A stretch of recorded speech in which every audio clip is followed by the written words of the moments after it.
பாவிகளை இரட்சிக்க கிறிஸ்து இயேசு உலகத்தில் வந்தார்.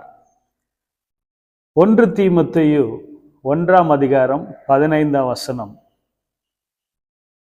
இந்த கிறிஸ்மஸ் காலங்களில் கிறிஸ்தவர்கள் ஏன் கிறிஸ்மஸை கொண்டாடுகிறார்கள் என்றால், அநேக காரணங்களில் ஒரு முக்கியமான ஒரு காரியம், இந்த உலகத்தில் பிறந்த எல்லா மனிதர்களும் பாவிகளாய் பிறக்கிறார்கள். அவர்கள் வளர வளர அவர்களையும் அறியாமல் பாவங்களை செய்து கொண்டுதான் இருக்கிறார்கள். இந்த பாவமானது அந்த மனிதர்களுக்கும் தேவனுக்கும் ஒரு தடையாக, தேவனை தொடர்பு கொள்ள முடியாத ஒரு இடையூறாக காணப்படுகிறது. அருமையானவர்களே, பாருங்கள், பாவம் செய்கிற ஒவ்வொரு மனிதனுக்குள்ளாகவும் அந்த மனசாட்சி என்பது வேதனைப்படுத்தி கொண்டே இருக்கும். அவர்கள் செய்கிற பாவங்கள் நிமித்தம் அவர்களுக்குள்ளாக சமாதானத்தை கெடுத்து போடும். அவர்கள் மனிதனாகவே வாழ முடியாது. மிருக குணமுள்ளவர்களை போன்ற அப்படிப்பட்ட ஒரு காரியங்களுக்கு அவர்கள் பாவம் செய்ய செய்ய இடம் கொடுத்து, மிக மோசமான, தேவனுக்கும் அவர்களுக்கும் சம்பந்தமே இருக்காது. பாருங்க, பாவத்தை செய்வதற்கு இன்னைக்கு மனிதன் ஓடிக்கொண்டிருக்கிறான். மனுஷன் பணம் சம்பாதிக்கிறானோ இல்லையோ, பாவத்தை சம்பாதித்து கொண்டிருக்கிறான். இந்த பாவத்தினால பாருங்க, ஒரு மனுஷனுடைய வாழ்க்கையில பரலோக ராஜ்யத்தை அவர்கள் இழந்து போகிறதை பார்க்கிறோம். அவருடைய வாழ்க்கையில நித்திய ஜீவனை இழந்து போகிறதை பார்க்கிறோம். தேவனுடைய ஐக்கியத்தை அவர்கள் இழந்து போகிறதை பார்க்கிறோம்.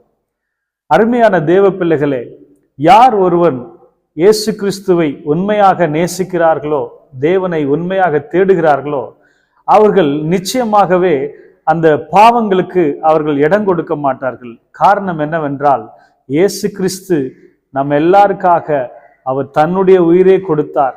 நம்மை நேசித்தது நிமித்தமா அவர் இரத்தத்தை சிந்தினார். அவர் நொறுக்கப்பட்டார். நம்முடைய பாவங்களை சிலுவையில் சுமந்தார். நம்முடைய துக்கங்களை சுமந்தார். நம்முடைய சாபங்களை நீக்கினார். ஆகவே அவர் பரிசுத்தமா இருக்கிறது போல நீங்களும் நானும் பரிசுத்தமாய் இருக்க வேண்டும் என்கிறதான எண்ணம் தேவனை நேசிக்கிறவர்களுக்கு அந்த இருதயத்துல உண்டாகும். ஆகவே அவர்களால இந்த உலகத்துல இயேசுக்காக எல்லாவற்றையும் இழக்க கூட அவர்கள் ஆயத்தமா இருப்பார்கள். காரணம் என்னவென்றால், அந்த அளவுக்கு இயேசுடைய அன்பு மிக பெரியது. இயேசுவை ருசி பார்த்தவர்களுக்கு தான் அது தெரியும். இயேசுக்காக இந்த இச்சைகளுக்கு அவர்கள் இடம் கொடுக்க மாட்டார்கள். காரணம் என்ன? இயேசு கிறிஸ்துடைய அந்த அன்பு. ஆகவேதான் வசனம் சொல்லுகிறது, பாவிகளை ரட்சிக்க கிறிஸ்து இயேசு இந்த உலகத்தில் வந்தார். இதை பார்க்கிற நீங்கள் யாரா இருந்தாலும் சரி, உங்களுக்காக தான் இயேசு வந்தார். உங்களுடைய பாவத்தை போக்கும்படியாக தான் வந்தார். ஆகவே சீக்கிரமாகவே நீங்கள் பாவத்திலிருந்து விடுதலை பெற வேண்டும். அந்த பாவத்து நிமித்தமாய் உண்டானதான நிம்மதி இழக்கிறதான, சமாதானம் இல்லாத ஒரு வேதனையான காரியங்கள்ல வாழ்க்கையில நீங்கள் வாழ்ந்து கொண்டிருக்கிறதை ஆண்டவர் ஒருபோதும் விரும்புவதே இல்லை. ஆகவே இப்போதே, இன்றைக்கு இயேசுடைய சமூகத்துல உங்களுடைய இருதயத்தை ஒப்பு கொடுத்து உங்க வாயை திறந்து, இயேசுவே, என் பாவங்களை மன்னியும், இனி நான் பாவம் செய்ய மாட்டேன், உம்மை போல பரிசுத்தமாய் வாழ விரும்புகிறேன் என்று நீங்கள் சொல்லிதான் பாருங்களேன். ஆண்டவர் உடனடியாக ஒரு சமாதானத்தை உங்கள் இருதயங்களில் கொடுப்பார். உங்களை அளவில்லாத சந்தோஷத்தினால் நிரப்பி அநேகருக்கு ஒரு வெளிச்சமாக ஆண்டவர் உங்களை ஆசீர்வதிப்பார் என்பதில் சந்தேகமில்லை. ஆகவே பாவத்தின் சம்பளம் மரணம். ஆகவே ஒரு மனுஷன் பாவம் செய்யும் போது அவன் கடைசியாக அவன் மரணம் அவனுக்கு நேரிடும் போது அவன் நரகத்தை அனுபவிக்க முடியும். பரலோக ராஜ்யம் போக முடியாது. பாவிகளுக்கு, துன்மார்களுக்கு தேவனுடைய ராஜ்யம் தூரமா இருக்கிறது. ஆம் பிரியமானவர்களே, நாம் தேவனை போல ஆண்டவருக்கு நம்மை அர்ப்பணித்து ஒப்பு கொடுத்து இந்த உலகத்துடைய பாவங்களை நாம் வெறுக்க கற்றுக்கொள்ள வேண்டும். பவுல் சொல்லுகிறார், அந்தகார கிரியைகளை நீங்கள் கடிந்து கொள்ளுங்கள் என்று வேதம் சொல்லுகிறது.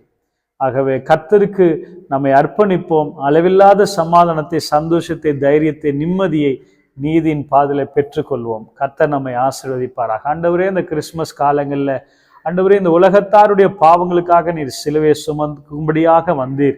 ஆண்டவரே, எல்லாருடைய பாவங்களை நீர் ஆண்டவரே மன்னியும், அவர்களை ரட்சியும், பாவம் செய்யாதபடிக்கு அவளை உம்முடைய பாதையில நடத்தும், பெரிய காரணம் செய்யும்.